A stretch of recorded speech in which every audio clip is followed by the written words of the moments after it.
Hello, everyone. Happy Andor Wednesday. We're at home. Look, technical stuff happens. Listen. Issues happen. Yeah. There's traffic. It's a whole thing. You It's a bob, whole- you it's a whole weave, thing. you deal with it. I'm Eric. The other boxes, you got Emma and Lon, and we're going to talk about Andor episode 11, the penultimate episode. I should have a bell for when I say that word because I love it so much. Full spoilers for A Daughter of Ferrix. If you haven't seen it, okay, 3, 2, 1. We are in the spoiler zone for full spoilers for this episode. Guys, what did you think of the penultimate episode of Andor? I mean, way to jump in with basically more or less an off-screen death. You know what I mean? Like, that was so wild to me, especially because we've been so adamant in regards specifically to Kino last week of no body, no death. Again, I hope to not see that character again. I think his sort of vague did other people help him? Did he make it out or not? Is a really beautiful ending for that character. I'm at literally, okay, immediately my cat like auto feeder dispenser is going off. We're going to have some animal guests. That's great. It's going to be chaos. My other cat is currently closed out of the office, so he's probably going to come scratching at the door here real soon.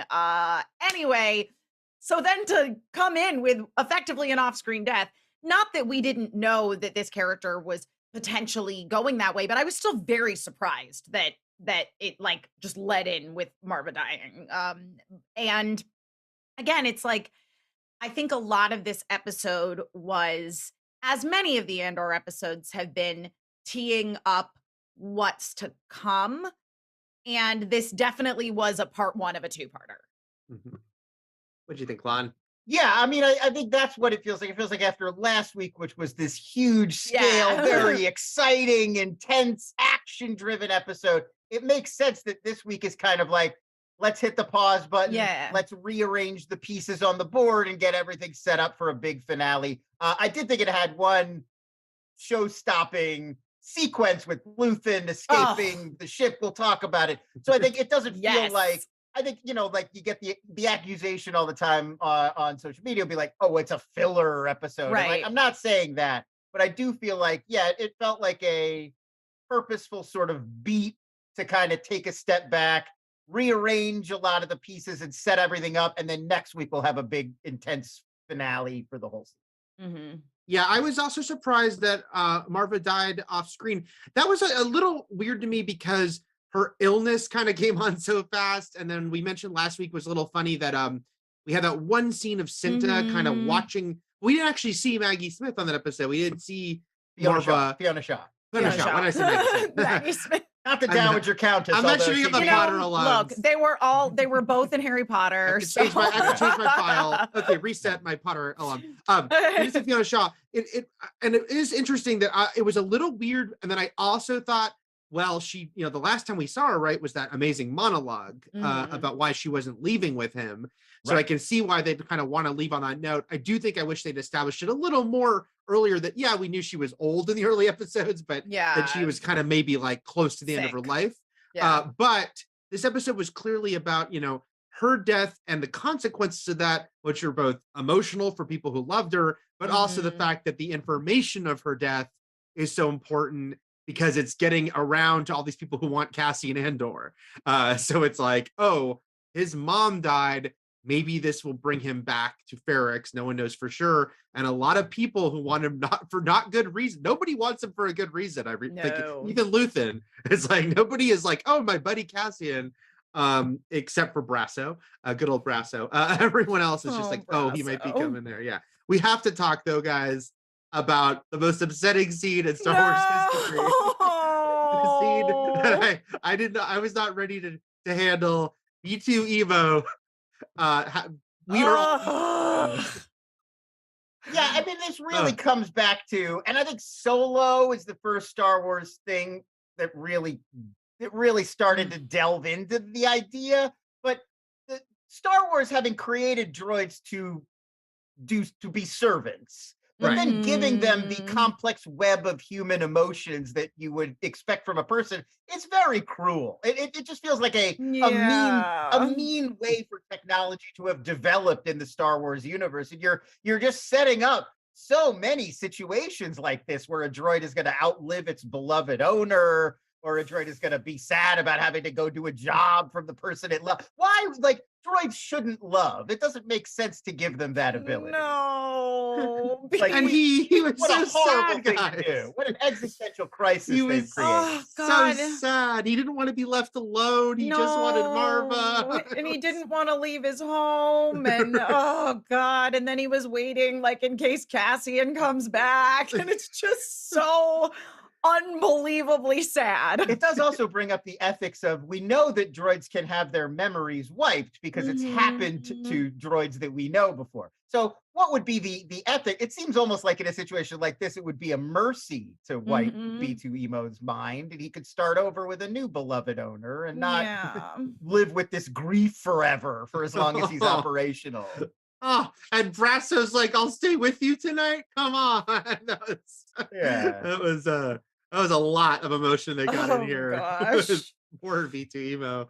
I know. We're all. And I mean, if you think about it, this is a thing that exists in our world where it's like there are dog people and cat people who are like, I love my animals. They sleep in bed with me and I have a variety of outfits for them. And then there are dog people who love dogs, but it's like, he stays chained up in the backyard. You know, he's his dog. And so I feel like in Star Wars, it would be the same with droid. It'd be like, he's a robot. Who cares? But then there's other people that would be like, no, we have to stay with him. He's mourning. The droid is, totally. I mean, you could argue that Obi-Wan, I don't recall owning a droid, was the more detached one, because we saw he had droids in his ships. He just never had that connection to them. Right. It was. I mean, in Luthen too, we see his ship he's interacting with it. It's a collaborator of his, but he doesn't. It's not an emotional relationship. Yeah, he's not relating to it in the way that you would relate to another human being, which is certainly not the case with B, where we're seeing him, being treated like a living, feeling being. And the scene where Brasso agrees to stay the night. Oh my God. And he's like, if you want to say goodbye, we'll clear the room. I mean, this is that was tough stuff they were throwing at us. When I was watching this last night, I was like, oh my gosh. I think they were also, I do one other thing I think they were purposefully doing by killing Marva, like dealing with a lot of this off screen, is highlighting like Cassian's been away. Like this is the gravity of it's his mom, but he was forced to sort of be away. He couldn't be part of her life. And this is what it feels like. Things change and develop and you're not there. And so she was kind of left with, her son that was around was B2 Emo because Cassian was in space jail.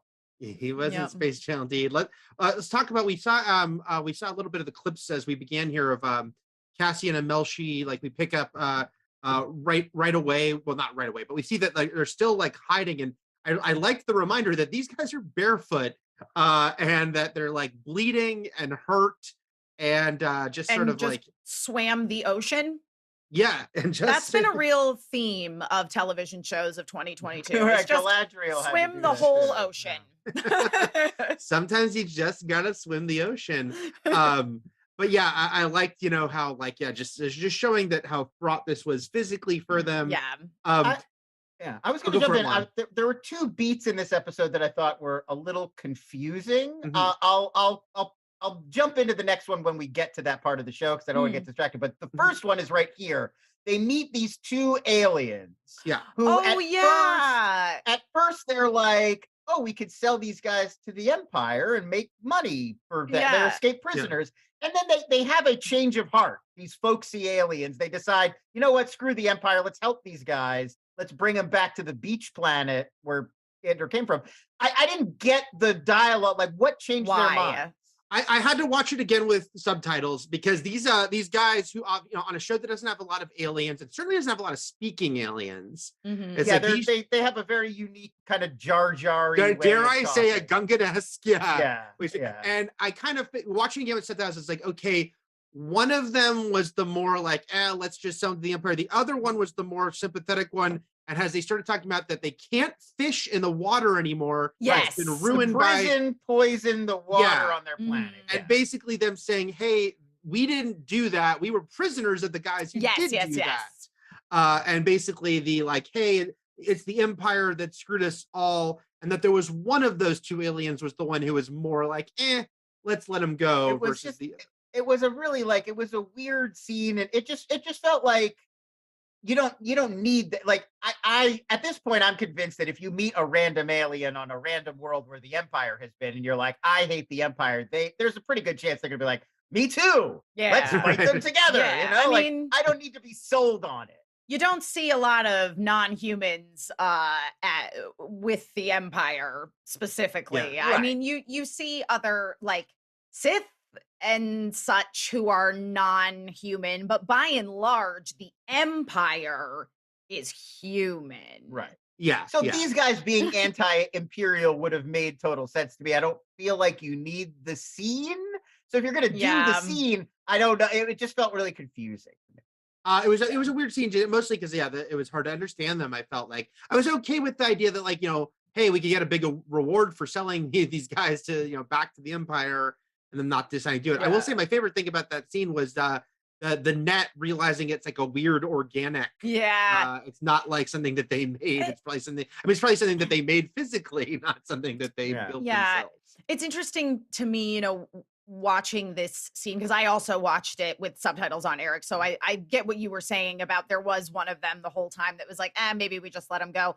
So to me, it all ended up playing like a joke effectively at the end. They're like, just kidding. We just wanted to mess with you. Bye. So again, it's like, I thought the aliens were really fun. But yeah, I do agree that I don't think this scene was necessarily necessary. It didn't establish anything that we didn't already know. But I liked the net. I liked the design of the aliens. Yeah, I like the way they looked. I just was like, what are I like? It was a whole confusing beat in the middle of the episode, and considering it was basically the only Cassian plot line for the week, like we really didn't spend a lot of time with him, Andor himself. Yeah, it was mostly people looking for him. Right. And then it's funny. It almost feels like maybe they could have just had him steal the shit, because he goes back to I don't know if I'm gonna pronounce it right. Niamos, the beach resort that he got arrested at. Right. Where he and he's had to go back there to go back to his apartment, pick up his blaster and a few odds and ends. Yeah. Was she the girl that we kind of knew was like one of his little side ladies? Yeah. Was she using like an alien as a sleep mask? I was like, what was she? It felt like she might have been like having like a weird like. I read that as a totally different person with. It might have been a totally different person. I think that was like that apartment has a new tenant. You're probably right. There's It's a new probably alien like living in there. It's probably a sexy time space motel. Yeah, that's right. It's like you get that room for a week or something for spring break, and then you move on. Yeah. I did like at the end of the episode, by the way, when him and Melshi have their goodbyes. And Melshi's wearing like a Star Wars equivalent of like a Hawaiian shirt. I mean, I know. Yeah, they're hanging. They've got tropical destinations. Yeah, they have tropical destinations. And Cassie and Melshi say their goodbyes to each other. They are destined to meet again. I think, as we know. I think that actor should not be worried that he'll be back in season 2. I think he will almost certainly. I think he still has a job. yeah. As everyone will eventually work for Mon Mothma in person, I think we'll get to see him again. This was an episode. I actually really like Brasso as a character, because we said in the first episodes he's his buddy, he's this very kind buddy who's like covering for him, but it wasn't clear that he'd be like really around a lot after that. But now we really see he's kind of this conduit to a lot of characters. We also see that Miro's guy, Corv, is tracking him, is following him in this episode.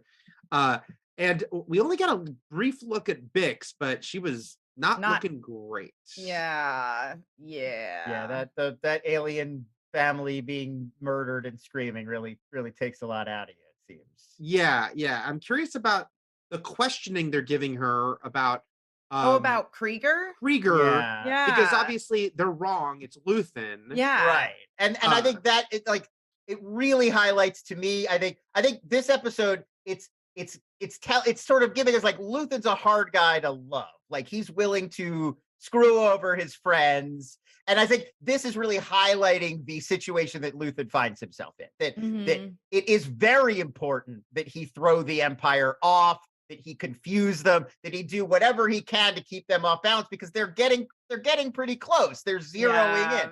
So I think this scene is there to show like, listen, they're only ever one step behind. Like they don't have it all figured out yet. They still think Anto Krieger is the whatever the nexus or the axis or whatever, Axis, and not Luthen, but like they're only one step away. And you could also see that if he throws them Krieger and they take down Krieger, that could confuse them even more. They'll think they maybe have succeeded. They'll be interrogating him about things he doesn't know about. Like it could potentially play into Luthen's plan of get this other guy captured and trick them. And that's exactly the conversation that he's having with Saw Gerrera. Right. Yes, that's what he's explaining is like the strategic value of this is worth losing this human asset or this guy we like.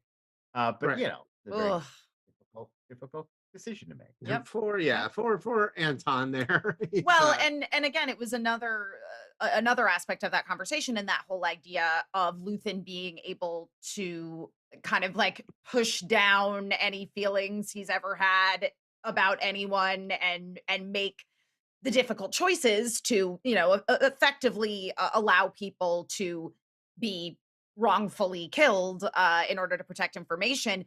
Part of the conversation he's having with Saw Gerrera is that Saw Gerrera actually knows who he is, whereas Krieger does not know who Luthen is. Like they have been in the same room together, but he doesn't actually, he couldn't like pick him out of a lineup. And certainly probably doesn't know how much he is doing. Like Exactly.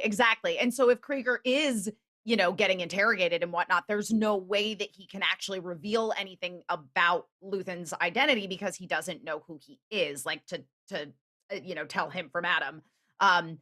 But he was basically saying, you know, to Saw Gerrera as they're having this conversation of like, oh, you'd be willing to, you know, sacrifice this guy's life essentially. But he's like, yeah, but you know, it's way more dangerous if they get you because you know me. So like, let's help each other out here. Right. That was a good scene because like, you know, we saw, it's funny, for a second he did, you know, bring up his like regret, you know, not feeling great about what he's doing, but he's still gonna do it. Well, he leaves it in Saw's hands. He's like, well, you could warn him, but that would blow up everything. You know, that's sort of their prediction. And Saw ultimately agrees with him. You know, okay, I guess I have to do this. By the way, I did like it's a funny moment anyway. But I've had a slight Star Wars peripheral character fascination with Two Tubes. Saw Gerrera's right-hand man who was in Rogue One as well. Yeah. Because he's named Two Tubes because he's got two tubes, guys. He's got 2 tubes. Yeah. And I liked when Luthen said, yeah, I've got an inside man, it's tubes. Yeah. What? There he is. There's tubes. We're tubes. Just I mean, I gotta be honest, like I feel like Andor is the only time we're gonna get to see Luthen as a character, both because Stellan Skarsgård is a hard guy to book, and because you know, this is gonna lead right into Rogue One. He's not in Rogue One. He's not in the main Star Wars trilogy. That's not a character. So presumably something happens before that. And it's such a shame because I really feel like you could play. I could watch 10 seasons of this guy. Like, this is it's a really fascinating character. It's a corner of that world we really haven't explored a lot. Stellan Skarsgård absolutely killing it in the role. Probably my favorite part of this whole series so far.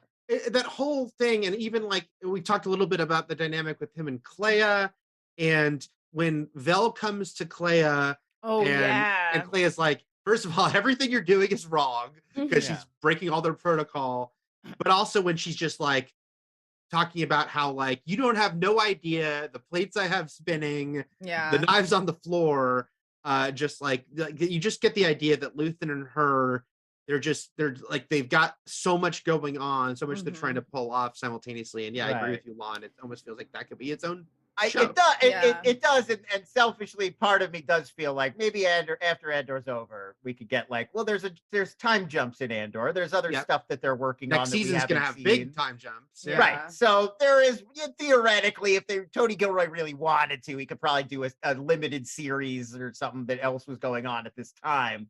It's just a shame that character exists kind of in this limited parameter. Right. He's such a great character. I really enjoyed it. Yeah. Agreed. Let's talk about Mon Mothma, who, you know, like we see, not shockingly, we kind of knew she probably would have to take this deal. But I really like that scene with her and Vel where she's just like, I'm in so much trouble. Just kind of lays it on her, and Vel kind of realizes what she's gonna do to it's not to save herself, because saving herself is saving everything they're trying to do. Right. Because so much is on the line here. But yeah, I thought this was a really good scene between the two of them. In The this thing episode. that was really interesting about this was also sort of juxtaposing Mon Mothma, who we know has such a disdain for the old Chandrilan way of things, but then seeing her daughter with these other like young women who I suppose are also supposed to, again, like this whole idea of this old way of living and these arranged marriages and blah blah blah being something that they mention has actually gained more popularity in this like little Coruscant corner than it has on actual Chandrila, and just seeing that like the daughter is already on board for that kind of stuff, so in a weird way her mom arranging a marriage proposal for her might make her happy because she's like into Right, that right. old Yeah. traditionalism. And I love that's like a real social phenomenon that happens where more Yeah. liberal parents, like a conservative I generation, kind I of know comes people up. like this. Right. And so I Yeah. feel like Tony Gilroy's doing it in such a clever way where it's taking this space fantasy sci-fi stuff, but embedding it with real observable socio-political stuff that really happens. There are, boomer Mhm. parents who like can't believe their kid, like, oh my God, they're going to church every day. What do we do? Family Yeah. ties, guys, going way back. Yeah, right. Family Ties was a good. That's a good example, right? Or like that Michael J. one Fox loved Reagan. kid in Knives Out. Yeah, right. Yeah, it's a trope that exists and that Yeah. he's sort of reworking in this really interesting way within in a way that makes sense within Star Wars. Mhm. That's really cool.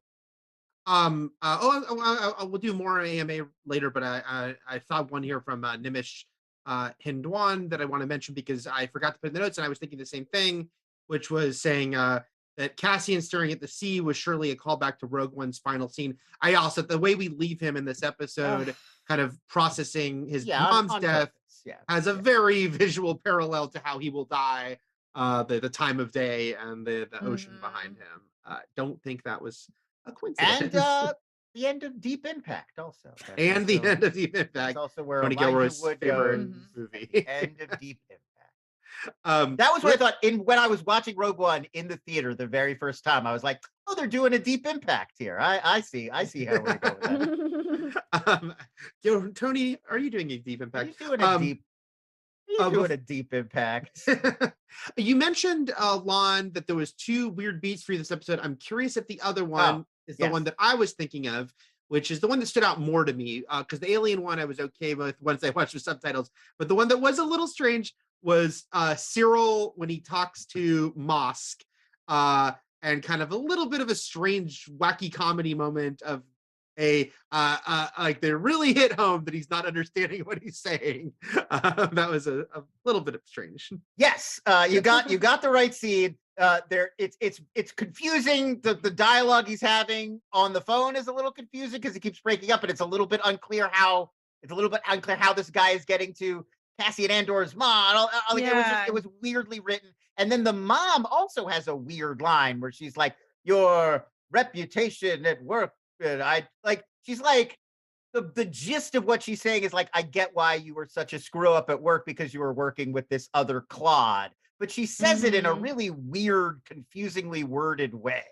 And the whole scene was just like, what an odd scene. Like it just felt weirdly out of place, kind of. Yeah, it was a strange, like, obviously the information is important. The Yeah. fact that he's going to jump on this information is important. But yeah, just a strange thing with like I liked the idea of him calling from some factory or whatnot, but just when he Right. keeps like misunderstanding him, he's like a strange tonal. It's a guy shift with for an this. accent. The dialogue's being constantly broken up. There's loud noise. Like they're doing everything they can to make it hard to understand. And like if that was just the comic beat and Cyril was like repeating the information, like there are ways to do that. I feel like where we in the audience can still appreciate what's going on. But it was a little confusing the way it was presented. And then on top of that other scene, it's like, why is this week's Andor so confusing? This was I've never been confused by the show like at all for 10 No. straight episodes. And then episode 11, it's like, let's get crazy. Yeah, and their who's on again, first. I think in this one too, it truly was just the delivery of the scene because obviously it is setting up something important plot wise, which is Right. that everybody's gonna convene on the planet we started on. But I agree that, yeah, it was like, oh, okay, this is interesting the way we've chosen to do this. Yeah. I will also say so many Disney Plus Star Wars shows Mhm. end their season on there's a huge Imperial force in the town, and they're all outside this small shop where the heroes are like holed up. Oh, Like yeah, that's it's always true. Imperial Army right outside the doors. We're holed up in here. How are we gonna get Yeah. out? We're all gonna die. And they are putting themselves right back in that corner again. Yes. They're writing themselves right They into that, where are. the funeral is going to end and they're all going to be in this little corner. Deirdre said it this week. Mhm. Miro said it, like, we want them packed into a little. It's like, so I'm hoping Yeah. that they have a clever way to upend our expectations there, and we're not just back in the casino with Boba Fett waiting Yep. for the guild to arrive. Somewhere at that casino. Yeah, Miro letting them do the funeral to draw them in. Yeah, and I mean that scene Yep. makes it. I have to feel like they're purposefully setting up that expectation because that's how so Yeah. many Star Wars things, and then they're going to figure out a way to like cleverly not do the thing. I'm Mhm. assuming that's what it's. I like that. Let's talk about you referenced it earlier, Lon, but yeah, Luthen escaping the Empire, which again, a show that is sort of dialogue heavy, chooses its moments for sort of big action. This was a variation on a classic Star Wars scene. I mean, he got to be a little bit of a Han Solo here, but I thought in a great sort of tense way that Andor did it with how long he had to stall for, how he kept like pulling out Yeah. all these tricks to try to delay the inevitable. Literally, when he had all of that like shrapnel or whatever it was get tractor beamed into the disc that Yeah. controls the tractor beam, I actually said out loud watching the show, my God, that's so smart. I was gonna say too. I don't think I've ever seen that in another it was thing. Yeah. so And it makes- thrilling. And then the moment you see it, you're like, well, obviously. Well, that's what you duh, that do makes with a perfect tractor. sense. Yeah. Right, like, well, of course you would just put something heavy in it that's going to mess Yeah. them up. Yeah, I don't think I've ever seen this before in a space sci-fi Yeah. tractor beam thing, and like how Star Trek must have done this at some Must point, have. right? Yeah, there's so Must many have. tractor beams. Come on, At least like Trekkies, pull let a us know. bomb, maybe. But yeah, this was Yeah. really cool. Somebody must have, and that's just something I'm not coming up with or referencing, but it must have been done. But yeah, them choosing their moments, even to have TIE fighters, we saw them once before, but it's like Mhm. have them here, and then yeah, like first of all, like yeah, Luthen gets to kick some ass. I mean, that laser that comes out from Yeah, the it's like a sides. dogfight. It's like Yeah. a throwback to the classic Star Wars dogfight sequences that they really don't do that much for the Disney Plus shows. That's one place where they're much more focused on like lightsaber duels and like Mhm. ground level Star Wars stuff in the shows than. And I think battles that in is a space. place where budget has to come into. Oh, of course. I'm not. question Yeah, I don't because, begrudge them. I get it. Yeah, yeah, But yeah. It was fun to see them just go for broke and do a dogfight in space for once. Yeah. Completely. And Emma, you mentioned that you said something out loud. I said something out loud at Yeah. a different moment, which is when his like ship computer droid thing says that they can make the jump to hyperspace. I said punch it because I knew he was gonna do the thing. No, and that was the thing was like the whole time in my heart, I'm going, I know he's going to get out of this, but the various steps they took to build the tension in this scene that was then so satisfying when he launched all the like shrapnel or whatever it was to break the tractor beam and then they make the jump time. It was just, yeah, the whole sequence, one on top of the Yeah. other it was just really, really well done. They've also done such a good job so far setting him up as he's the strategist. He's the guy Yeah. with the million plans. He's not necessarily a man of action. He's not No. fighting his way out. He's coming up with the way that I'm going to get out before they even know I'm there. So Yeah. it was fun to see them. Oh, but he's also a man of action. Like if you get him in a corner, he can Yeah. fight his way out. Yeah. I had a tweet kind of about this earlier, but like it's like the thing about the cynical thing of prequels of being like, hey, well, what does it matter when we know a certain group of characters are safe?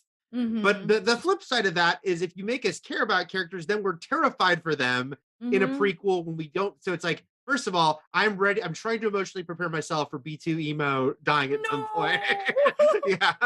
But yeah, like Luthen, it's like like we said, like we're really into this character. We probably it's safe to assume he probably is going to die at some point. We don't know for sure. But Yeah. if we like the character, then we're going to be tense about like, oh no, is this where Cassian can't die? but this Right. guy can. Yeah, I mean, Yeah. like he's got to be like at some point. Leia would just be like, "Well, call Luthen. What does he think we should do?" Like it's Right. like we got to move the rebel base to Hoth. We should Exactly. check in with Luthen. And so the Yeah. fact that never happens means like it's probably not. Yeah, I would be Still around. astounded if Luthen makes it. But yeah, I mean that is true that yeah, sure. Okay, we know Cassian's gonna make it. We know Melchi's gonna make Right. it. And Mon Mothma. And Mon Saw. Mothma and Saw Gerrera. Yeah. But Yeah. Saw's gonna go through some shit. Yeah. Like so I don't know. I don't think Team Ferrix could be okay, and Cassian just They could doesn't be go fine. back there. I don't know. Bix isn't doing great right now. No. But we'll see. Yeah. Theoretically. We'll find out how they all do hold up here.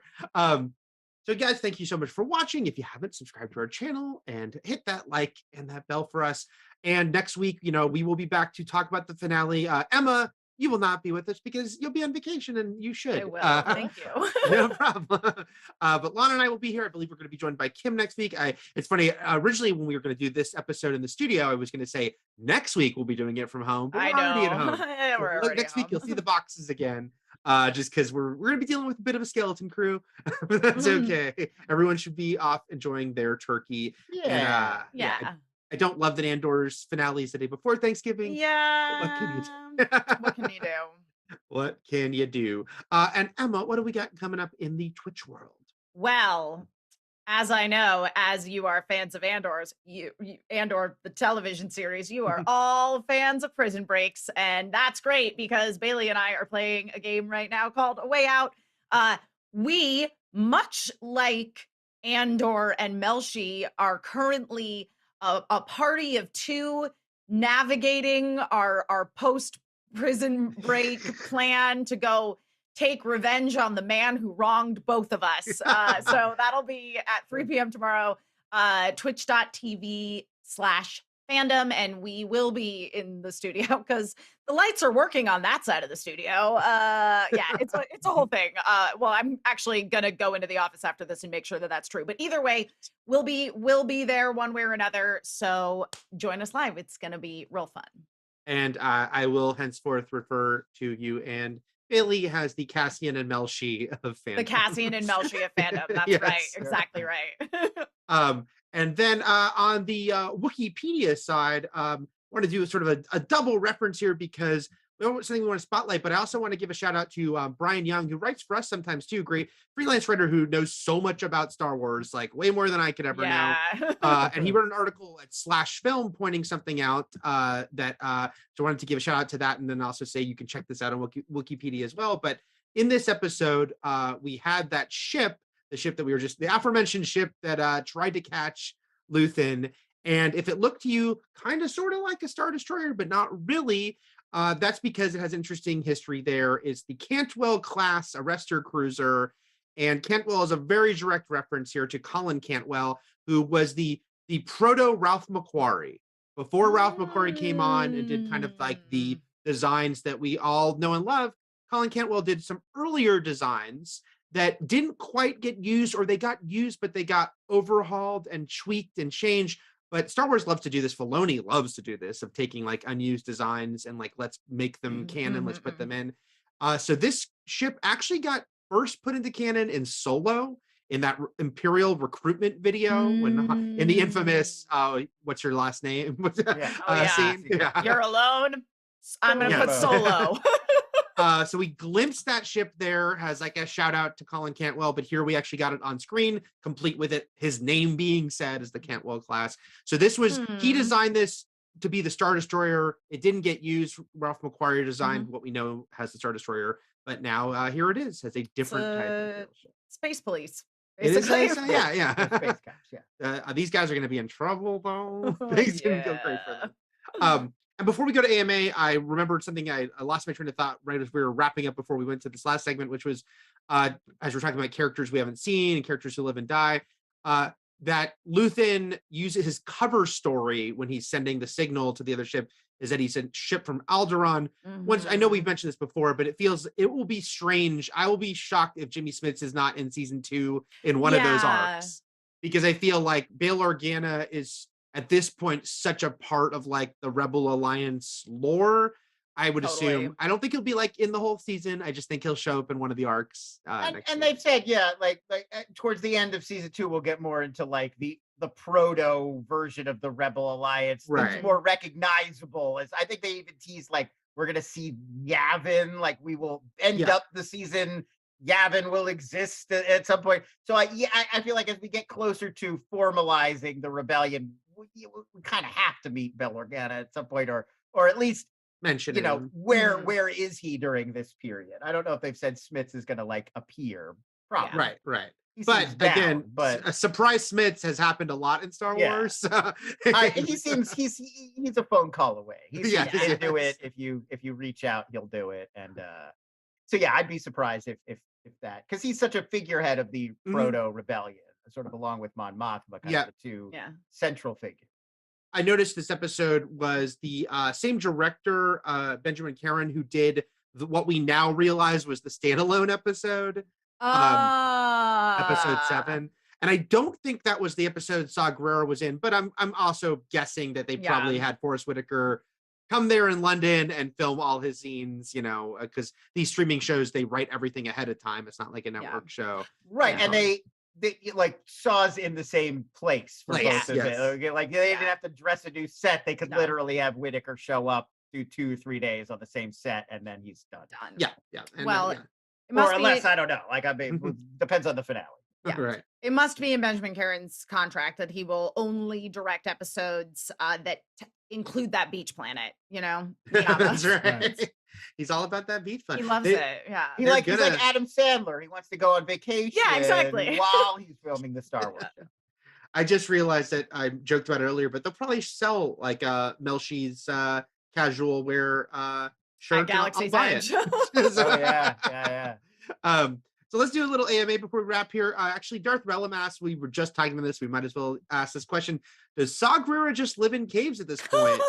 I mean, I think, yeah.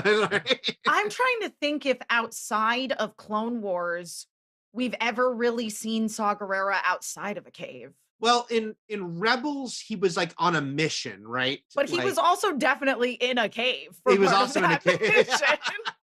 Dude likes caves. Yeah, listen. It's convenient. We all got it's convenient too. Forgive me for that. Let's see. And then we had a couple questions. Actually, I'm glad these questions were asked because it was a thought I did have in this episode was beginning to, and Marva's sort of a bit surprising off-screen death. Nimish Hindwan says, I thought they were faking Andor's mother's death. Zeno Hours says, I think Marva's body will turn out to be a bomb. I guess, what were your thoughts at the beginning of the episode? Did they change as the episode went on? Because at the beginning, I did wonder, is this a ruse? Even though it would be a very cruel ruse for B2 Emo. It never really occurred to me that it was a ruse. But I think I was just so invested in B2 Emo's pain that I had to accept that this was the truth. I mean, I like the idea that it could be a ruse just because we layered in that idea that she wants to be a revolutionary, and that would be, arranging this whole thing and keeping it secret could be her way of sort of plotting a big strike against the. But it wasn't top of my mind, and I certainly don't think that's what's going to be revealed now, especially as we got so deep into everything from Ferrick's funeral rites and how they do funerals there to B2 Emo's. Like, we've seen so many characters react to this news and internalize it that I think it would be a real kind of a cruel rug pull to be like, she wasn't dead anyway. Yeah, I the thought crossed my mind at the beginning of the episode, but then too quickly there was like, there's too much emotion both for the audience and the characters. I don't think I understand once in a while that that can happen in fiction of like, we were fooling you all. But I don't think in this case that's probably what it is. It's also just from a practicality standpoint at this point. If Marva was going to fake her own death to the point of having a body to clear, to the point of she would need help. And who's helping her? Bix is prisoner. Brasso thinks she's dead. He's helping clean out her house. Yeah. Right. It doesn't seem like she has anybody who would be able to help her pull this off right now. Yeah. Oh, and Lon, you just mentioned it was fascinating to learn the Ferricks, the way they treat their dead. The dead are bricked. Yeah, right, Which it's right. like it's a fascinating mixture of like macabre and sweet because it's like you Yeah. become part of your city, literally. You know, Well, it's and like it also does play into the like obviously manual labor, building, construction, like that's part of Mhm. the culture. You've got that guy with the anvil banging out the hours. And so I get it makes sense if you're thinking about culturally what this planet would be like. Like they're masons, they're stone, they work with stone and they build things and they're architects. And so yeah, Yeah. that would make sense for what they would do with their body. I don't remember if I said it on this when we were talking about the first 3 episodes, or just something I thought, but because I did remember on a production design level, I was like, oh, Ferrix is like a lot brickier than Star Wars tends to be. So I Right. actually really liked that reveal. It was Yeah. like, oh, Oh, those are all dead bodies. Yeah. Mm-hmm. those are all dead bodies. Also, we should mention something I just glancing at my notes. I was like, oh yeah, that the beginning when I rewatched the episode, especially I was tuned into, is that it begins with that scene again, the heartbreaking PT emo scene, but it also shows a lot of literally his point of view. Like we realize we're seeing like the world through his eyes. Just another kind of cool thing for a droid that we haven't personalized to that level. Mm-hmm. That we're seeing like that sort of hazy the way poor B2 sees everything. It's It's just to humanize it, charging. It to was humanize so- a droid to that level when it's sort of the 180 opposite of Lucas's take, which Yeah. is comic relief goofball. Mhm. Like they get knocked around and it's a joke because they're not people, so it's okay to laugh at them. And Gilroy is just going like completely the opposite. Like I'm going to humanize this droid until you feel worse for him than the people. We've often mentioned when we were doing these recaps, Pablo Hidalgo at Lucasfilm, who now Tony Gilroy has confirmed is, of course, the one who's providing a lot of like Yeah. the deep lore stuff that gets into this show. Sure. But Pablo wrote a lot of those like visual guidebooks that come out for the books Yeah. and films. And I remember, I think it was The Force Awakens. It must have been Force Awakens, maybe Last Jedi, but I think it's Force Awakens, that his entry for R2D2, I was like, you son of a bitch, because it was just something about like, as he nears the end of his functions, like basically addressing that R2D2 must be really freaking old by the Uh-huh. Yeah. sequel trilogy. And I was like, I don't want to think about that. Why are you making me think about R2D2 nearing the end of his Listen, existence? How often do you need to get a new iPhone model? Okay, like They just put new plates, make them shiny. It's gonna be fine. Like Liam Neely says, I think Andor has few aliens because the Empire hates aliens, especially within the ranks. We've been focusing a lot of Empire adjacent places and things. I think it's a both, right? I think Tony Yeah. Gilroy doesn't really want to have a lot of aliens, but it also works story-wise, right? Yeah, I think that's definitely it. 100%. I feel like there was a scenario. I heard this from a friend I was talking to, so take this with a grain of salt. But I feel like somebody mentioned to me one time that there was some interview with Tony Gilroy where he basically said that he didn't really like Star Wars, but he thought he could do a good story. So he was kind of just like, okay. I also feel like he wanted to do more episodes. Like I feel like when you go in and you pitch, I want to do 24 episodes, Yes. 12 episode seasons. The first thing they say is like, well, okay, but you can't spend as much per episode as this show. Yes. So that's how you make a 12 episode season instead of a 6 episode one. Is like, well, fewer aliens, fewer battles, no lightsabers or Jedi. Right. Nobody's picking things up with their mind. So like Yeah. you limit all of that stuff and you make it more dialogue and more Mhm. office scenes and like that kind of stuff. And that's how you get a longer season out of it too. Yeah. But I also think he just probably didn't want to put that many aliens. Yes, Yeah. yeah, I think Yeah. all of that.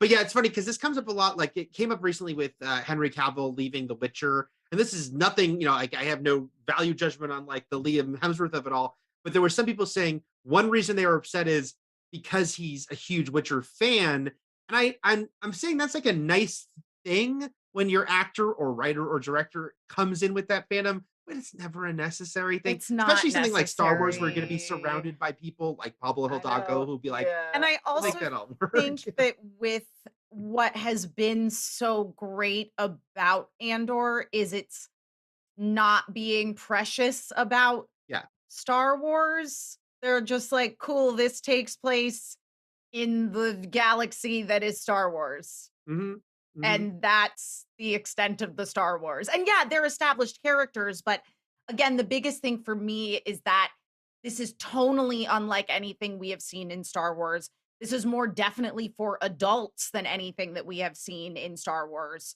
So that's all really fun. And I think that the more people they can have come in that bring a very unique perspective to it, like Tony Gilroy, and aren't trying to like hold Star Wars up on some pedestal and make fans happy, that like just wants to tell a good story. Like, I think that's good.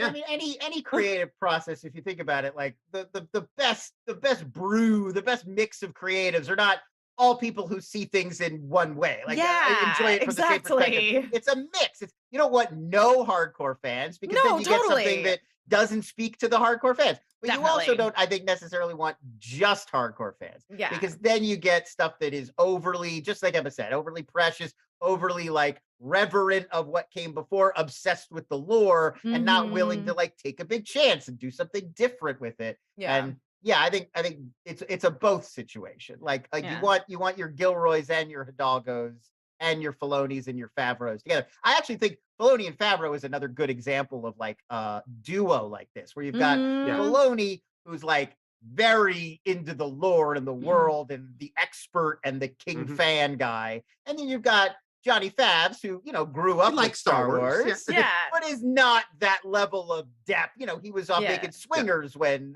Dave Filoni was obsessively watching Star Wars movies. Yeah. Right. So like, I think that they work well together. Like that's, you get the Mhm. Mandalorian when you bring two guys like that together. Yeah. Or two people like that. Yeah, and I think you do get, like you said, like by not having everything be for like the hard, quote unquote, hardcore fan, it's like you will get people who will jump in and out, and like if they hear Andor is just a really good show, watch it. I remember I knew people, and I remember reading that like, WandaVision got a lot of people who weren't watching MCU all the time, were just like, yeah. oh, this is a weird, different Uh, thing, you know? I was on the episode of Newcomers with Nicole Byer and Lauren that's right. Lapkus, where we talked about WandaVision. I was the guest, and Nicole was like, I think I love Marvel now. Like, she only had to watch 3 episodes for the podcast, and she ended up watching the whole series. Yeah, you know, you get people with different things. It's all good. Yeah. Yeah, and all of these franchises they're at this point, they're vast, they're Yeah. malleable, they've got a lot of different tones, they can balance a lot of different, they've set up a lot of stuff, so you don't have to all be one kind of thing. Right. Brentra here asks, between the vacation planet and the prison, how long do we think Cassian was actually away for? A month? Oh, excellent question. I'd say a couple months. That's my gut Yeah. on this. 'Cause you We feel don't like have a you- good sense of how long months. he was in either place, so it's That's pure true. guesswork. If we Yeah. Yeah, I feel I vaguely feel like the first season, you know, was the better part of a year. Like Mhm. I feel like, you know, the events we saw in these 12, we have one more to go, but in these 12 episodes are kind of better part of a year between, the time it takes for like people to travel around, come up with their plans, do things. And I think he was in the prison for, you know, a little while, you Mhm. know, not more than a month though. I felt like it was a little more than a month. Yeah. Let's see. Langley M. Neely says, I love that they give credence to Saw's paranoia when we see him in Rogue One. I mean, I think I mentioned before, Saw was not my favorite part of Rogue One, even though I love Rogue One. And I do think that this is helping, you know, Mhm. just because you're paranoid doesn't mean they're not going to turn, you know, let you die Right. at the Empire's hand. Yeah. Yep. And let's see. This is a hard, and you know, I we could all make wild, you know, speculation here, but Xeno I'll end on Xeno Hour. What is Mon Mothma and Vel's culture / religion exactly? Show seems to strongly imply their homeworld Ooh. traditions are misogynistic. Am I reading it wrong? It's all we know for like dedicatedly is that, yeah, it's a lot taken up with this sort of like arranged, your parents arrange your Mhm. marriage. There what I get what he's saying, because the mantra that the young girls are repeating in this episode is a little like, it's very like, it feels very like fundamentalist, very traditionalist. Yes. But I don't know if I would jump immediately to like it's pure I don't think we've necessarily set up that it's Yeah, a I don't think misogynist culture. that it's necessarily misogynist so much as there's probably, I mean, clearly, and this has always been true of arranged marriages within sort of a nobility standpoint. Is, you know, it's a property exchange, and that trickles Right. down to all kinds of different levels. But yeah, it's a property exchange, and you are basically dealing with. Uh, but I think it's you know, there's some like, again, it needs to be like mutually beneficial. And so again, it's like, I don't think so much that it is misogynistic as it is that there are like clearly defined roles for men and women. To what extent they're expecting women to be like subservient to their husbands, I don't know. Also, we can't get a good sense of that from Perrin and Mon Mothma because she straight up says that he doesn't He doesn't care either. He's not a he's traditional. not right. He's not into the traditions either. So we don't really have Yeah. a clear sense of what they are. I don't know. Yeah. I feel like, yeah, like a lot of Star Wars play, it almost feels like it's just generally like aristocratic. Like they're still in a Yes. feudal aristocratic sort of system where Mhm. what family you're born into is like very crucially important, Mhm. especially if you're in like sort of the upper echelons of the upper classes of society. So I think that's mostly what's been reinforced so far, rather than what the gender roles are. But I mean, who knows? I think we Yeah. could delve more into that any week now. I would be Right. surprised. Certainly very controlling. But I also think, we have one more season of this show, and we'll probably get more information there, especially now that she's Right, because I do going feel to- like Alderaan, Naboo, we've been to Mhm. a lot of planets that have these kinds of feudal sort of systems. And Yeah. they're not necessarily always misogynistic in Star Wars. Like, in fact, Naboo is a matriarchal culture, I believe. Totally. Right. Yeah. But and with Naboo's a good example of that. Frankly, I think they're going to let Gilroy do what he wants and finish this show, Mhm. but he won't go into every detail. And that is where stuff like the books and the comics Right. end up Yes. like Yes. Naboo, and being like, okay, let's talk about how they elect their royalty, how she's Mhm. done being a queen at 16 and then Yeah. becomes a senator. There's all that other stuff that deals with that. Right. And I Yeah. think now that this show has really expanded the whole idea of Strandrilla and that society, Mhm. now there's going to be a ton of stories that dive more into that, Yeah, and Sure. absolutely. build upon it. All right, guys, that's it for our chat about the penultimate episode of Andor. Emma, you will be missed next week, but I hope you have a good time on. Thank you. My parents have a really nice sound system at their house, so I will really get to enjoy that finale. Excellent. So enjoy that with the sound booming. Thank you. Thank And you. we, Lana and I will be back here, I think with Kim, next week to talk about the Sounds about finale. right. Yeah. Until then, farewell. May the force be with you.